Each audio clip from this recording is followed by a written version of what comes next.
Hi friends, అందరికీ నమస్కారం. Welcome to Sukriti's home.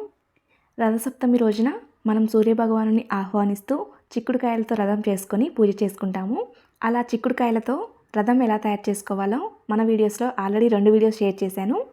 Interest ఉంటే చెక్ చేయండి, లింక్ కింద డిస్క్రిప్షన్లో ఇస్తాను. అలాగే ఈరోజు వీడియోలో అయితే రథసప్తమి రోజున రథం చేయలేని వారు, అంటే చేయడం రాదు అనుకునేవారు, లేదా చేయడానికి టైం లేదు అనుకునేవారు ఆ సూర్యభగవానుని ఏ విధంగా ఆహ్వానిస్తూ రథం ఏర్పాటు చేసుకోవచ్చో చూపించబోతున్నాను. ప్రతి ఒక్కరికి రథం చేయటం రావాలని ఏమీ లేదు కదా. అందుకే రథం చేయటం రానివారు ఇలా చిక్కుడుకాయలు తీసుకొని రథం ఆకారంలో ఇలా పేర్చుకోవాలి.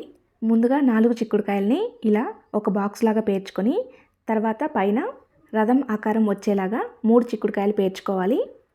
ఇలా 7 చిక్కుడుకాయలు ఇలా పేర్చుకుంటే రథం ఆకారం వచ్చేస్తుంది. ఈ చిక్కుడుకాయలకి ఇప్పుడు చక్కగా గంధము కుంకుమతో అలంకరించుకోవాలి. మనం రథం చేయాలి అంటే అదే విధంగా చేయాలి, ఒకే రకంగా చేయాలి అనేమీ లేదు.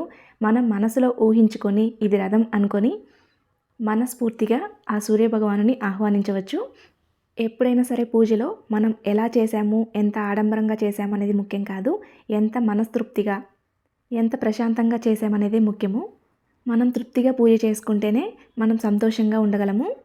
ఇలా చక్కగా రథం ఏర్పాటు చేసుకొని గంధము కుంకుమతో అలంకరించుకున్న తర్వాత ఒక చిక్కుడాకు మీద కానీ తమలపాకు మీద కానీ గంధముతో సూర్యుని గీసుకొని ఈ రథంలో అయితే ఈ ఆకును పెట్టుకుంటే మనం సూర్యభగవానులాగా భావించి పూజ చేసుకోవచ్చు. అలానే ఒక రేగుపండుకు కూడా చక్కగా గంధము కుంకుమతో అలంకరించుకొని సూర్యభగవానులాగా భావించి ఈ తమలపాకు మీద పెట్టుకోవాలి. సూర్యభగవానుడికి వస్త్రం సమర్పించి అలాగే ఎరుపు రంగు పుష్పాలతో అలంకరించుకోవాలి. సూర్యభగవానుడికి ఎరుపు రంగు పుష్పాలంటే మహాప్రీతికరము. అందుకే రథసప్తమి రోజున అలంకరణలో అలానే పూజలో తప్పకుండా ఎరుపు రంగు పుష్పాలు ఉండేలా చూసుకోవాలి.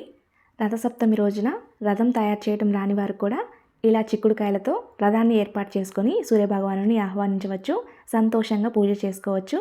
ఈ వీడియో మీకు నచ్చిందని అనుకుంటున్నాను. ఈ వీడియో కానీ మీకు నచ్చినట్లయితే లైక్ చేయండి, మీ స్నేహితులకి బంధువులకి షేర్ చేయండి. మరిన్ని వీడియోస్ కోసం మన ఛానల్ సబ్స్క్రైబ్ చేసుకోండి. ధన్యవాదములు.